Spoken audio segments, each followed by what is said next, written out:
দুপুরের শান্ত গ্রামটা হঠাৎ যেন থেমে গেল।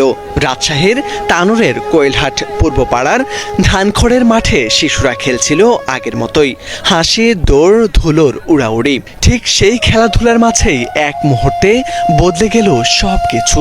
ছোট্ট শিশু সাজিদ হঠাৎ যেন বাতাসে মিলিয়ে গেল। কয়েক সেকেন্ডের নীরবতার পর যখন সবাই বুঝল সে মাটির নিচের সরু অন্ধকার গর্তে পড়ে গেছে, ঠিক তখনই পুরো মাঠ জুড়ে হৃদয় বিদারক চিৎকার। তখনই তার মা ছুটে এলেন, দুই হাতে মাটি খুঁড়তে শুরু করলেন। পাশেই অসহায় শিশুদের কান্না। গ্রামের মানুষ দৌড়ে এসে গর্তের মুখে দাঁড়িয়ে থমকে গেল। মাত্র ৮ ইঞ্চি ব্যাসার্ধের সেই গর্তে কেউ হাত বাড়াতে পারেনি। আলো পৌঁছায় না, শব্দ ঠিকঠাক মতো ফিরতে চায় না। শুধু সবার বুকের ভেতর একটাই প্রশ্ন, শিশুটি নিচ থেকে কাঁদছে কিনা, ডেকে উঠছে কিনা, ভয় পাচ্ছে কিনা। শুরু হয় এক গ্রাম আর এক শিশুর লড়াই। এরপর মাঠে ছুটে যায় ফায়ার সার্ভিস, আসে পুলিশের গাড়ি, সেনাবাহিনীর সদস্যরাও। সূর্য ডুবে যায়, রাত গভীর হয়, কিন্তু গ্রামের কেউ বাড়ি ফিরে না। মাটির ওপর দাঁড়িয়ে মানুষ অপেক্ষা করে মাটির নিচে থাকা সেই শিশুটির জন্য। টর্চের আলো, ফোনের ফ্ল্যাশ, দোয়া, মোনাজাত আর কান্না।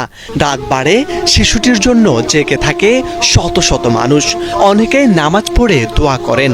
কারণটা হলো, আমরা আসার আগে কালকে স্থানীয় লোকজন উদ্ধারের জন্য কিছু অর্থটার উপরে মাটি কাটছিল, কিছু মাটি ওখানে পড়ছিল, কিছু করছিল, যার ফলে ওই প্রতিবন্ধকতার কারণে আমরা চার্জ মিশন আমরা 35 ফিট পর্যন্ত আমরা গিয়েছিলাম, কিন্তু আমাদের সাথে ভিকটিমের কোনো সাক্ষাৎ হয়নি। ফায়ার সার্ভিস জানায়, শিশু সাজিদ 10 ডিসেম্বর যে গর্তে পড়েছিল সেটির গভীরতা 150 থেকে 200 ফুট পর্যন্ত হতে পারে। ফায়ার সার্ভিস পৌঁছেছে মাত্র 30 ফুট পর্যন্ত। ফায়ার সার্ভিসের 5টি ইউনিট রাতভর চেষ্টা করে ছোট্ট শিশুটিকে টেনে তুলতে। গভীর গর্তের চারপাশে বড় করে মাটি কাটে, কিন্তু পুরো তানোর উপজেলাতেই নেই একটি উচ্চ ক্ষমতা সম্পন্ন এক্সকাভেটর। পরে রাত 8টার দিকে পাশের উপজেলা থেকে আনা হয় দুটি ছোট এক্সকাভেটর।